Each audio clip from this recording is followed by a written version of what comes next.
Al heredar un imperio devastado por los bárbaros y destrozado por los emperadores rivales, un hombre se erige victorioso. Su nombre es Constantino. Al luchar en nombre de un nuevo dios, logra la unidad en el dividido imperio romano. Ahora, mientras sus ejércitos son derrotados y los emperadores son asesinados por los bárbaros, Roma está al borde del desastre. En medio de este caos emergen dos poderosos líderes, uno del interior del imperio y el otro de las filas del enemigo. Su lucha revelará las guerras intestinas del imperio.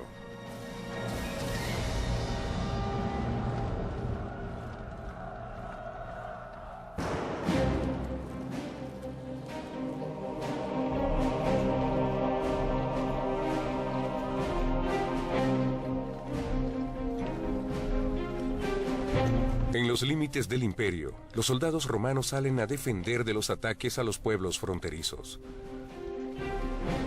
Un joven llamado Estilicón observa con orgullo a su padre entre los soldados. Estilicón fue el resultado de un matrimonio mixto. Su padre era vándalo y su madre era romana, por lo que creció en un contexto que era mitad bárbaro y mitad romano. Esto no era algo atípico entre la gente de este periodo, ni entre las personas que estaban relacionadas con el ejército. Estilicón sueña con convertirse en un soldado como su padre bárbaro, que lucha para proteger al gran imperio. En este entonces, un importante porcentaje de los cuerpos de oficiales tenía lo que podría llamarse una ascendencia bárbara. Son hombres que fueron reclutados y se esforzaron para llegar a las filas del ejército y sus descendientes se convirtieron en generales. A medida que el imperio es invadido por tribus cada vez más feroces, aumenta la dependencia de Roma de los mercenarios bárbaros.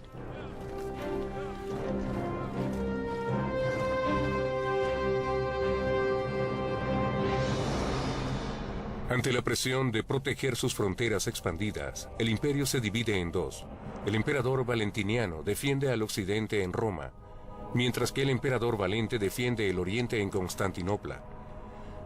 Pero en el año 378 después de Cristo, Valente es desafiado cuando un salvaje enemigo ataca la ciudad de Adrianópolis.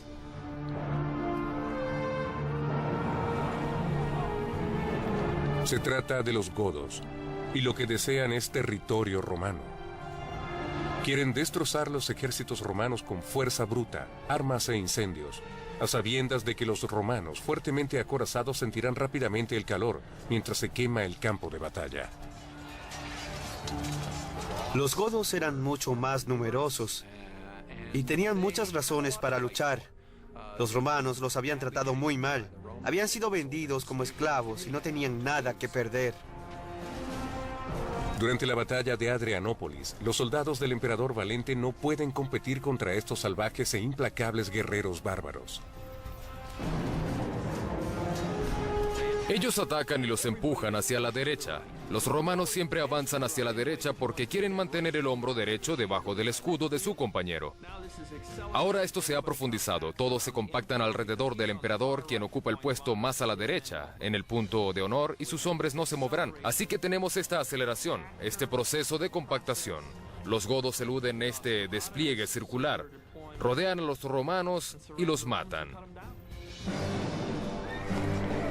El propio emperador Valente es derribado en el campo de batalla y se ve obligado a luchar por su vida.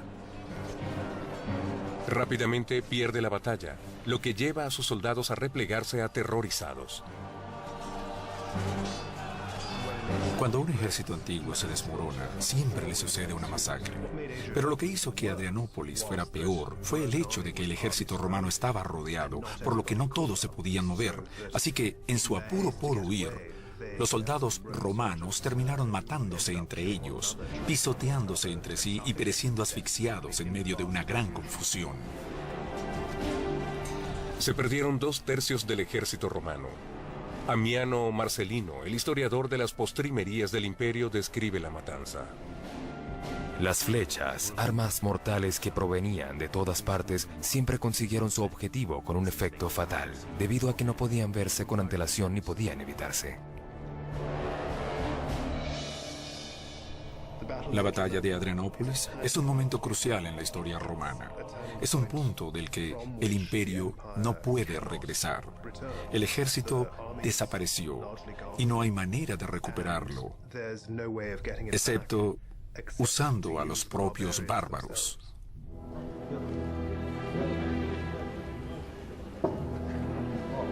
Teodosio, el nuevo emperador de Oriente, hace justamente eso. Invita a los godos a un banquete y les ofrece tierras a cambio de servicio militar. A su lado se encuentra a Estilicón, quien ahora es un general romano en sus 20 años. Estilicón era mitad bárbaro. Es mitad vándalo y mitad romano, y como es común para muchos de estos hombres, se esforzó para llegar a la cima en el ejército. El emperador Teodosio confía en Estilicón para que maneje las negociaciones con los godos, a quienes planea usar como mercenarios. Las condiciones que los godos obtienen de Teodosio son muy inusuales, ya que los pone en una mejor posición de lo que podían esperar. Lo más importante es que no están desarticulados. Los godos que han estado luchando contra Teodosio están concentrados todos en un lugar y están instalados sin ser sometidos al control romano. Estilicón media el acuerdo. A cambio de las tierras, todo el ejército godo acepta luchar como soldados en el ejército de Teodosio. Aun cuando el propio Estilicón es mitad bárbaro, Teodosio confía en él como en un hijo y no tiene ninguna duda de su lealtad. Estilicón era muy bueno en lo que hacía. Logró destacarse y por eso llamó la atención del emperador y con su labor logró ascender cada vez más de rango. Estaba al mando de un gran contingente del ejército de Teodosio. Pero la posición de Estilicón no lo hace el próximo en la línea para gobernar.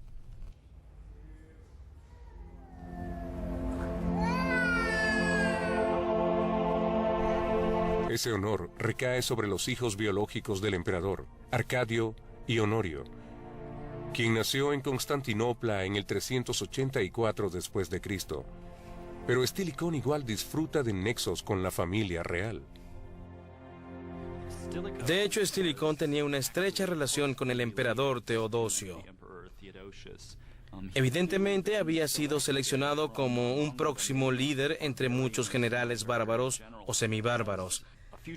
Tanto así que el emperador Teodosio había casado a Estilicón con su propia sobrina y este matrimonio fue un hito importante para consolidar la relación que Estilicón mantuvo toda su vida con la casa imperial. Aun cuando el emperador lo escogió como líder, el poder de Estilicón siempre estará limitado. Al ser bárbaro o mitad bárbaro, resultaba simplemente imposible que llegara a ser emperador. Sin embargo, el emperador Teodosio sabe que puede confiar en el más leal de sus generales para que lo ayude a lidiar con el mayor problema del Imperio de Oriente, los godos.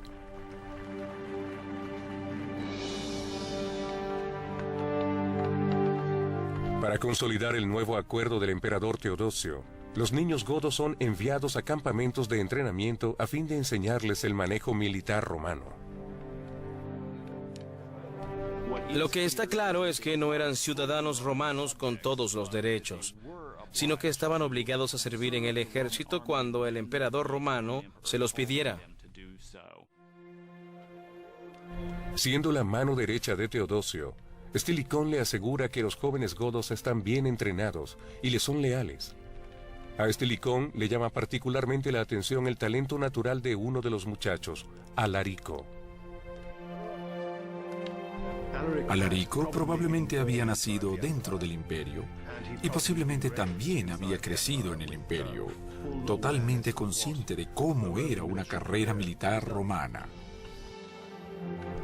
Tomando a Alarico bajo su tutela, Estilicón ni se imagina cómo se entrelazarán sus destinos.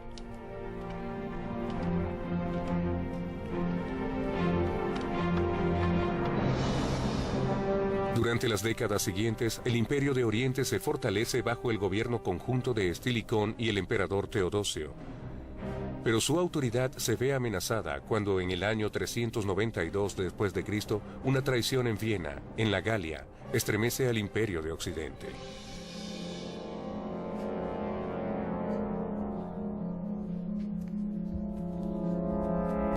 Mientras dormía en su palacio, el emperador de Occidente, Valentiniano II, es asesinado por su guardián bárbaro Arbogasto, quien luego disfraza el hecho como un suicidio. El emperador era el símbolo intrínseco del Imperio Romano. Así, la muerte de alguien alrededor del cual estaba estructurado de manera simbólica el Estado es un terrible golpe psicológico. Peor aún, el Imperio de Occidente y su ejército caen en las manos del ambicioso bárbaro Arbogasto. El usurpador ahora también representa una amenaza para el Imperio de Oriente.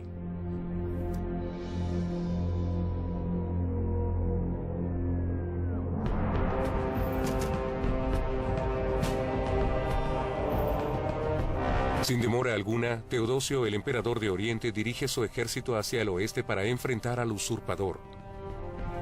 Apela a su leal general Estilicón para que prepare las tropas para la batalla.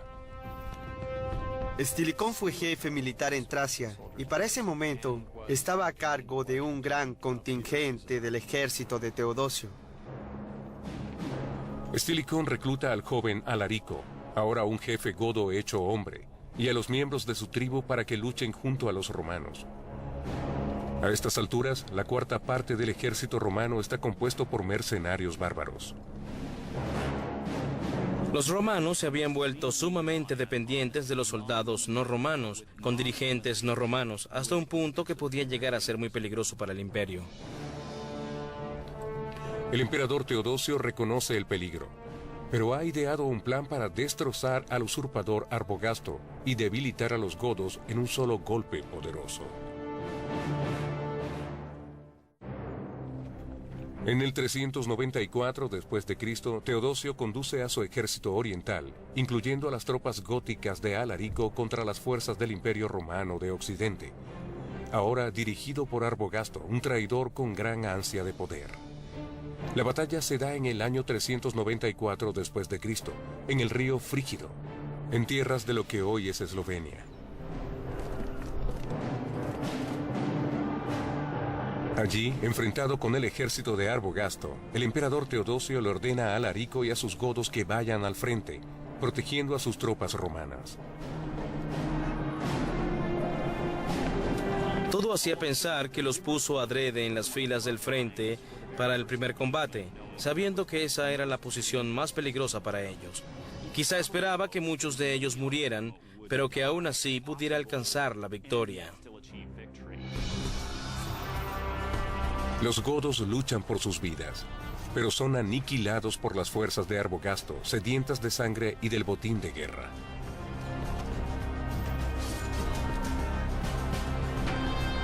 Justo cuando la derrota parece inminente, una alteración climática lo cambia todo. Lo que ocurrió fue que por la alineación de las tropas, los vientos soplaban prácticamente en contra de las fuerzas de Arbogasto y a favor del ejército de Teodosio. Las flechas lanzadas por el ejército de Arbogasto no alcanzaban su objetivo o no tenían ningún impacto sobre el ejército de Teodosio. Con esta ventaja, el emperador Teodosio le inflige una contundente derrota a Arbogasto. Pero en el proceso se ha ganado un peligroso enemigo. Mientras Alarico busca sobrevivientes godos, se percata de la traición de Teodosio, la cual lo hiere profundamente. Al ver que habían puesto a los godos en las filas del frente contra las tropas de Arbogasto y los habían usado como carne de cañón, Alarico debe haber estado furioso. Nunca más permitiría a Alarico que su pueblo se convirtiera en simples vacas de la gloria romana.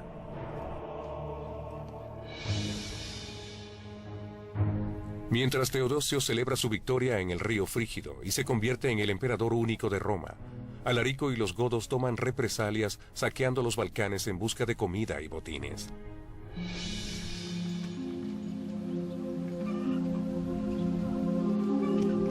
Allí, los agricultores romanos, desarmados y vulnerables, no están nada preparados para la cólera de los godos. Su cosecha es exactamente lo que necesita Alarico. Alarico ahora no puede recurrir a nada para sustentar a su pueblo. No tiene acceso a los impuestos locales, tampoco puede acceder a los graneros, por lo que no puede alimentar a su pueblo. Alarico está decidido a alimentar a su pueblo con los granos romanos, y la guarnición romana local prácticamente no puede hacer nada para detenerlo.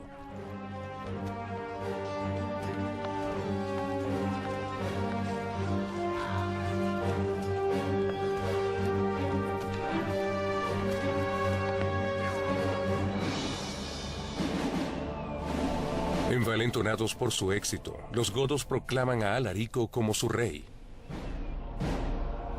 Con Alarico, ellos se convierten en el primer pueblo bárbaro que crea un reino dentro del imperio. Alarico es una figura muy importante, ya que forja a los godos como una unidad política única y el grupo de soldados se convierte en un pueblo. Por los momentos no hay reacción de fuerza del imperio ante el reino gótico de Alarico, ya que está sometido a enfrentamientos más críticos. En el año 395 después de Cristo, cuando el emperador Teodosio se enferma y muere, el imperio se divide nuevamente. Arcadio, su hijo adolescente, se convierte en el emperador de Oriente en Constantinopla, y Honorio, su hijo de apenas 10 años, se convierte en el emperador de Occidente en Roma.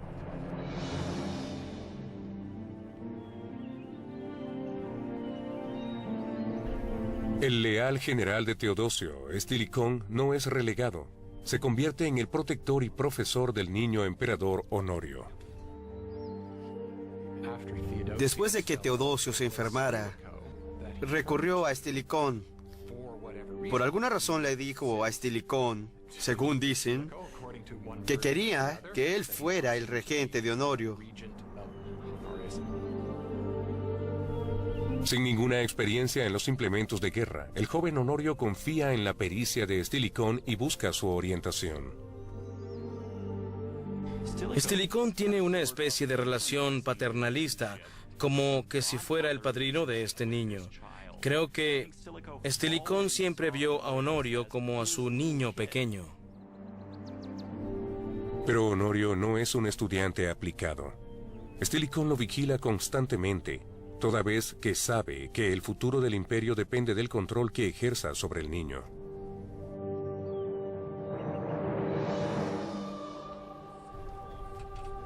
En el año 397 después de Cristo, Estilicón refuerza su influencia sobre Honorio al casar al joven emperador con su hija.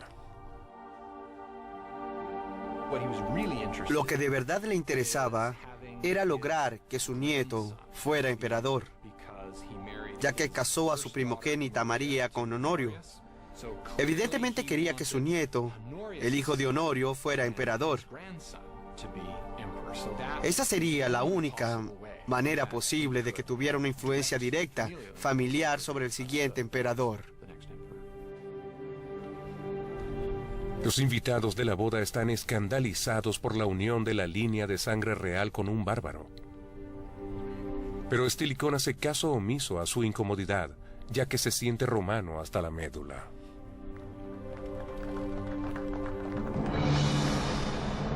Pero el poder de Estilicón en Roma no se extiende al otro joven emperador, Arcadio, en Constantinopla.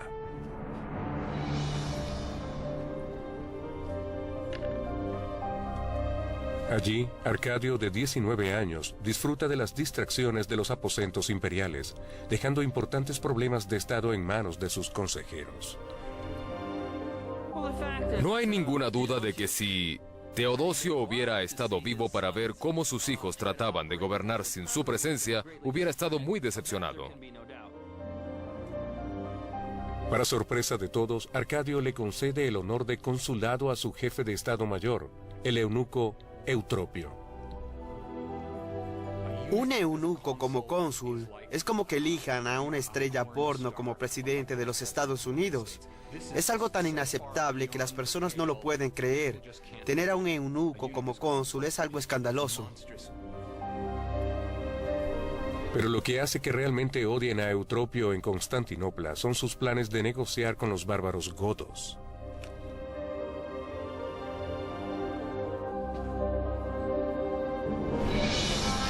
Durante 3 largos años, Alarico y los godos han asolado los Balcanes, presionando al emperador Arcadio en Constantinopla para que le ceda la tierra que tanto necesitan.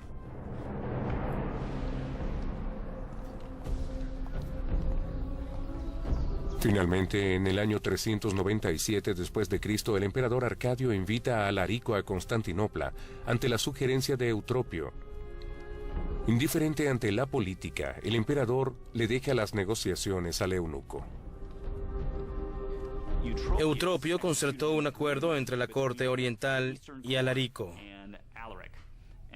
El líder godo, evidentemente, vio en ello grandes ventajas, especialmente el hecho de poder obtener suministros y territorios de la corte oriental. A cambio, Alarico promete que los godos volverán a pelear para el Imperio de Oriente, pero este trato causa indignación en la gente. Los godos habían enfrentado regularmente a los romanos en combate, y de hecho los habían derrotado en batallas. Por eso, los romanos sentían un gran desagrado, para nada disimulado, por los godos. Envenenado con el odio a sus antiguos enemigos, el enfadado pueblo no estará satisfecho hasta que la sangre gótica fluya por las calles de Constantinopla.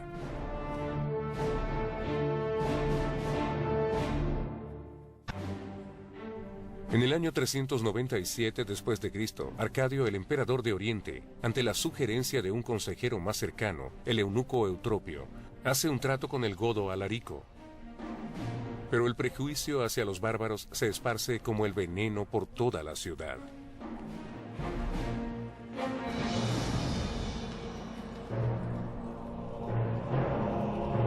Luego de 2 años de protestas generalizadas, finalmente Eutropio es arrestado, eliminado en medio del creciente odio racial. Sus rivales alegan que su deshonra apaciguará rápidamente al enojado populacho. El problema que surgió, por supuesto, fue que su poder lo hizo impopular y tenía muchos y poderosos rivales que querían el control de la corte imperial. Y una de las cosas que ellos explotaron fue su buena disposición de negociar con los bárbaros y con los godos.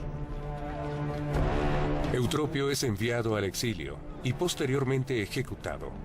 Pero su eliminación no acaba con el fervor antibárbaro del pueblo, que se subleva y extermina a los godos de la ciudad.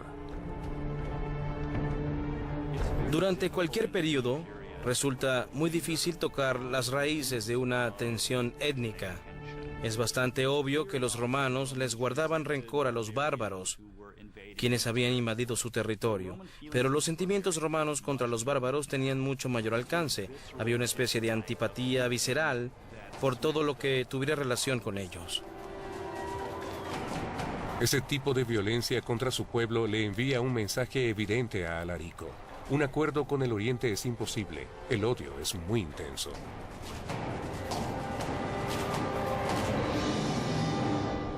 Alarico, desesperado, dirige a su gente a Occidente, a Italia, esperando obtener un acuerdo favorable por parte del general Estilicón. Pero pronto una nueva y terrible fuerza amenaza tanto a los godos como a Roma, los hunos.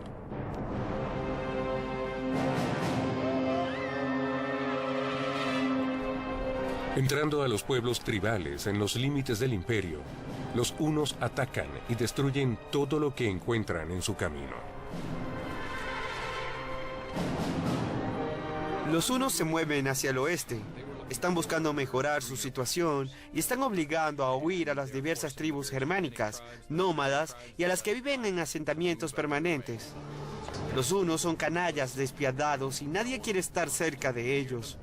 Y para efectos prácticos, están atropellando a todos como una avalancha y de hecho las personas solo quieren quitarse de su camino.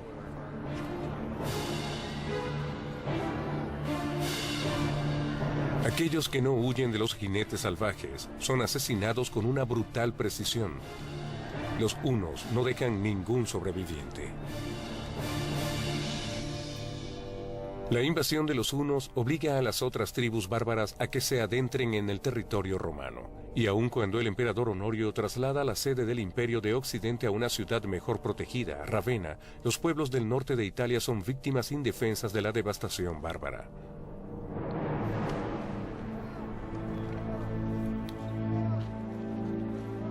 Las menguadas fuerzas romanas están abrumadas.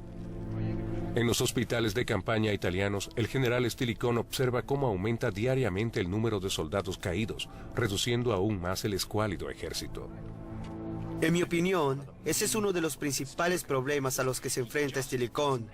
Simplemente no tiene un ejército permanente y luego este se convierte en el principal problema de Occidente durante el siglo V. No hay un ejército permanente. Si algo sucede tienes que apurarte, pagarle unos hombres, reunir cualquier tipo de mercenarios que puedas conseguir y salir al campo de batalla lo más rápido que puedas. Con cada hombre que se pierde, Estilicón se desespera aún más. Para poder defender a Italia necesitaba más tropas. Y para poder recuperar el resto del imperio, también le hacían falta más tropas. Y las necesitaba porque gran parte del imperio de Occidente no estaba bajo su control. Siendo mitad bárbaro, Estilicón siente que está perdiendo su apoyo en el ejército. Ahora no tiene otra opción que recurrir a la única persona que lo puede ayudar a obtener más tropas, el rey godo Alarico.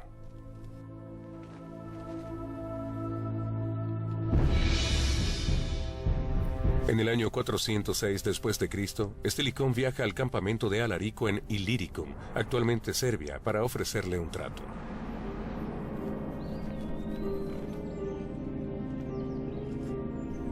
Alarico, ansioso por un trato con Roma, le da la bienvenida a Estilicón en su campamento. Estilicón le trae un regalo a su viejo amigo Alarico para entusiasmar a los godos con su propuesta. Estilicón necesitaba tropas con urgencia. No había tropas romanas suficientes en Italia y la única fuente de soldados estaba representada por Alarico y sus godos. Estilicón le ofrece a Alarico la posición que siempre ha querido. En el año 404, quiero otorgarle un comando romano a Alarico, y de hecho le da el comando. Así Estilicón podrá usarlo luego como un ejército para conquistar a Illyricum, y luego utilizar eso como un trampolín. Estilicón necesita urgentemente a Illyricum, un terreno de reclutamiento para soldados que en este momento le pertenece al Imperio de Oriente. Alarico acepta ayudarlo a conquistarlo para Occidente, ofreciéndole a Estilicón una espada gótica como símbolo de su pacto. Desde el punto de vista de Alarico, esto fue muy positivo. Necesitaba conseguir una forma de mantener ocupados a sus seguidores para que no se alejaran. También necesitaba una manera de mantenerlos alimentados para que no se amotinaran o lo derrocaran. Estilicón promete a Alarico que el agradecido emperador de Occidente, Honorio, será generoso con los godos. Los dos hombres son aliados nuevamente.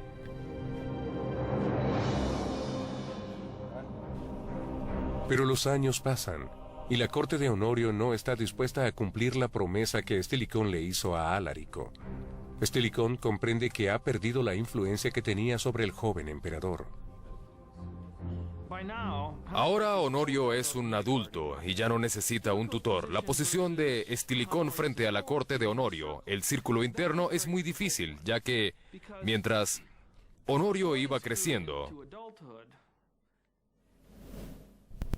su corte lo distancia de la influencia de Estilicón. Para aumentar la propaganda antibárbara del emperador, sus consejeros han retrasado durante años los planes de Estilicón para trabajar con los godos. Ahora, los godos exigen que les paguen por su servicio, como les habían prometido. Estilicón necesita ir al Senado romano y pedirles a los propios senadores que produzcan 1.800 kilogramos de oro para poderle pagar a los godos. Es algo que tiene que hacer por encima de las protestas de Honorio en muchos aspectos. En este momento es evidente que los pensamientos de estos dos hombres están tomando caminos distintos. Pero Estilicón advierte a Honorio que si no se le paga a Alarico, los godos se pueden sublevar y el emperador quizá no logre sobrevivir a dicho acontecimiento. Al principio Honorio acepta pagar, pero luego su oficial de personal, llamado Olimpio, le indica que cree que Estilicón está tratando de hacer eso para erigir a su propio hijo, Euquerio, en el trono de Oriente. Asustado y confundido, Honorio se deja llevar por la afirmación de Olimpio y toma una decisión que resultará nefasta tanto para Estilicón como para el Imperio de Occidente. Enfrentándose a invasiones bárbaras en la frontera, el general romano Estilicón le pide tropas a Alarico, el rey de los godos. Pero el consejero del emperador Honorio y el antibárbaro Olimpio pone al emperador en contra de Estilicón.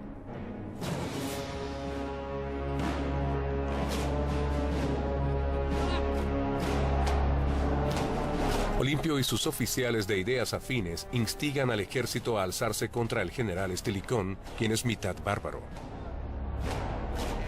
Y luego Olimpio comienza a correr todo tipo de rumores entre las tropas. Estas se amotinan en agosto y exigen la muerte de Estilicón. Influenciado por la difamación hecha por Olimpio, el emperador Honorio reacciona dictando un decreto contra Estilicón. Honorio tenía muchos cortesanos que querían aprovecharse de sus miedos, que le sugerían que Estilicón quería el trono para sí mismo o para su hijo. La mente del emperador estaba verdaderamente envenenada contra Estilicón. Estilicón es declarado enemigo público y masacran a muchos de sus seguidores en ciudades de toda Italia.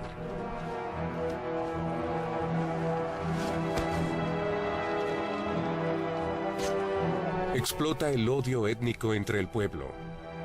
Orosio, cronista del siglo V, opina: Estilicón provenía de los bárbaros vándalos, de esa raza cobarde, codiciosa, traidora y astuta. La violencia racial es brutal y las víctimas son aplastadas rápidamente. Decididos a limpiar el imperio de todos los bárbaros, ahora los romanos buscan al propio general.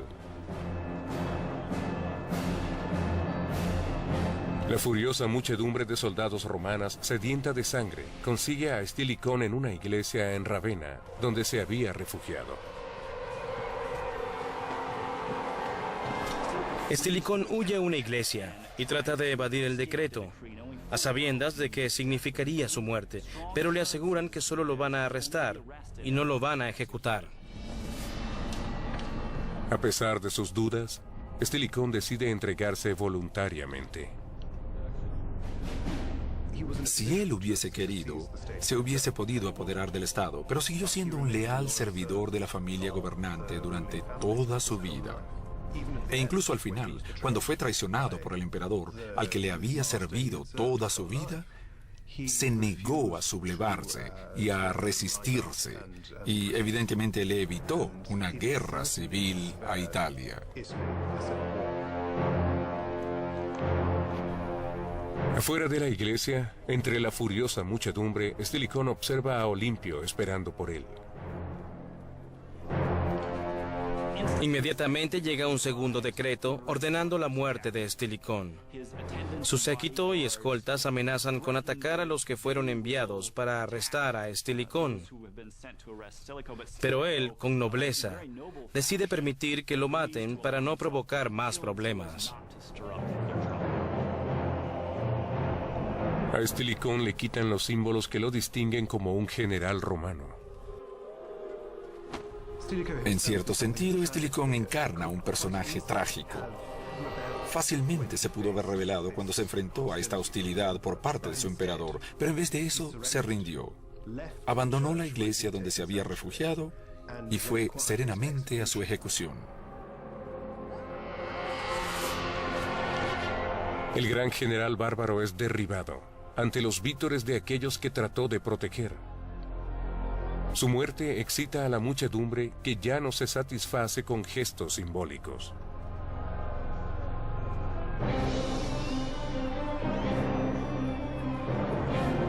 El odio por los godos se extiende rápidamente más allá de Ravenna, por todas las ciudades de Italia. Las tropas romanas atacaron a todas las familias godas, matando inmediatamente hasta 10.000 de ellos, como respuesta a este sentimiento antibárbaro que surgió al final del gobierno de Estilicón. Zósimo, un historiador del siglo VI, describe la masacre que ocurrió en las ciudades italianas en el año 408 después de Cristo.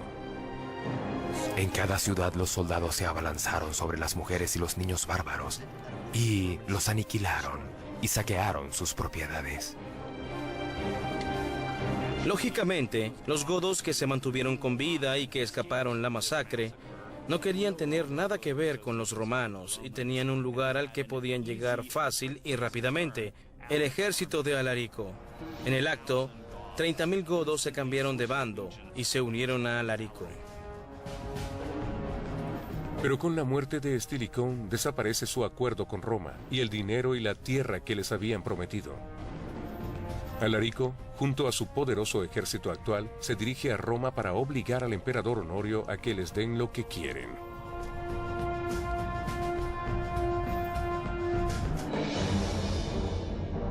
En el año 410 después de Cristo, Alarico y los miembros de su tribu invaden Italia y sitian Roma, pero el emperador Honorio, a salvo en Ravenna, rehúsa negociar con los godos.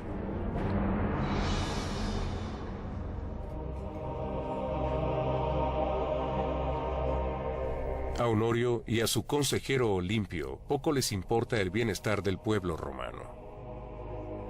Lo que ocurre poco a poco es que Alarico está tratando de hacer hasta lo imposible para que el gobierno de Honorio se siente a la mesa a dialogar con él. Desea decirles que no entiende lo que ocurre, que están destruyendo a Italia, que lo único que quiere es un comando y algún lugar para asentar a ese comando. Pero la corte se niega a hablar con él. Pero los senadores romanos insisten en que deben satisfacer las exigencias de Alarico o la ciudad será destruida. Están negociando una especie de rescate por la ciudad y acuerdan un pago que parece una gran cantidad, ya que son miles de kilogramos de oro. Siguiéndoles la corriente a los senadores, Honorio acepta, enviándole el mensaje de un posible tratado. Ven a Ravenna y llegaremos a un acuerdo. Pero el emperador antibárbaro tiene sus propios planes para los godos.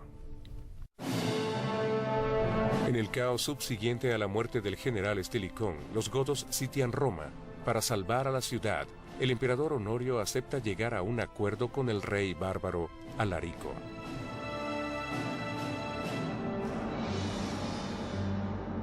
Alarico y sus tropas comienzan su viaje de Roma a Ravenna para negociar con Honorio de buena fe.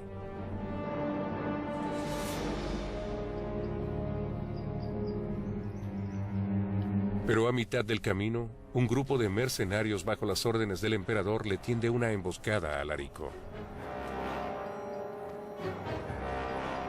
El hecho es que una y otra vez los romanos demuestran que apenas pueden tolerar a estos bárbaros y que cada vez que les sea posible los masacrarán o los pondrán en situaciones de peligro para que perezcan.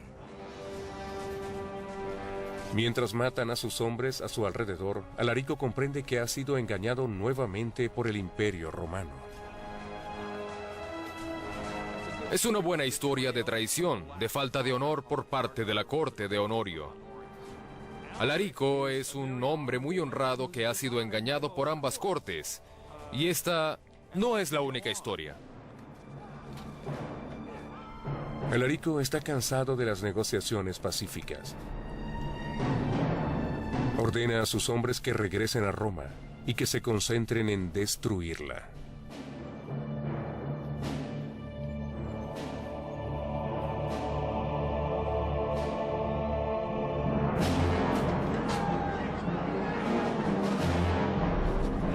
410 después de Cristo, los godos atraviesan las puertas de Roma y finalmente entran a la antigua capital romana. Por primera vez en 800 años, la gran ciudad es saqueada. Es importante señalar que Alarico no quería saquear Roma. No quería que su ejército saqueara la ciudad. La decisión fue producto de la frustración, del hecho de que con 2 años de negociaciones no había conseguido nada de lo que quería y finalmente no encontró ninguna otra manera de presionar que permitirle a su ejército que saqueara Roma. A diferencia de los romanos, quienes recientemente habían masacrado a miles de mujeres y niños godos, Alarico les ordena a sus soldados que se controlen. Alarico claramente hizo todo lo que pudo para evitar que sus tropas mataran indiscriminadamente a las personas o las hicieran prisioneras. Sin embargo, durante 3 días, los godos saquean las riquezas de Roma y se llevan todo lo que pueden.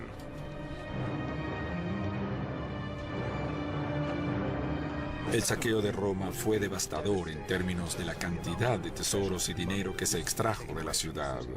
Y podemos estar seguros de que, aún con las órdenes de Alarico, se perpetraron muchas atrocidades, de eso no cabe la menor duda. Pero el mayor impacto del saqueo de Roma es psicológico.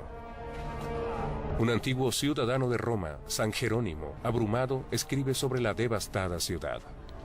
No me salen las palabras y, mientras estoy dictando, los sollozos ahogan mi voz.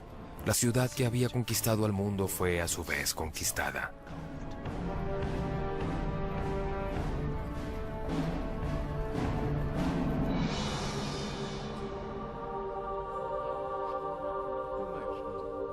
El emperador Honorio no responde a este ataque en el corazón del imperio. Se hace evidente que la muerte de Estilicón había privado al imperio de su último gran líder. En cierto modo, Honorio es una figura decorativa de la corte. Está simplemente en su palacio, rodeado por cortesanos, sin tener la menor idea de lo que está pasando en el mundo. Cuando los refugiados de Roma vienen a pedirle ayuda, el emperador solo se muestra irritado y ordena que alejen a este recordatorio de su fracaso.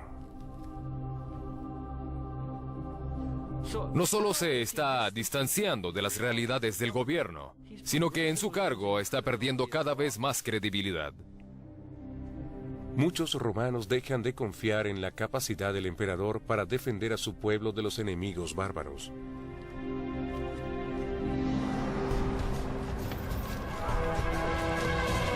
Sus temores se ven justificados. Mientras los godos continúan atacando al cada vez más mermado ejército romano, el emperador no puede hacer nada para detenerlos.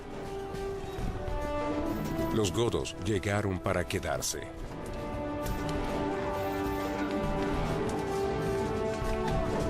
El reino gótico que conforman los seguidores de Alarico es el primer sucesor real de Roma en Occidente.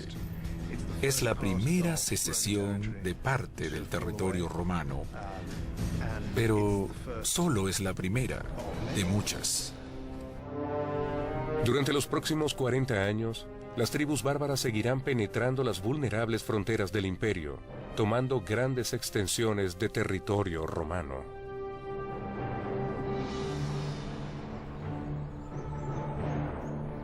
Estas pérdidas y el desvanecimiento del imperio no fueron previstos por el general Estilicón, quien trató desesperadamente de detenerlos, pero lo único que ganó fue su propia ejecución.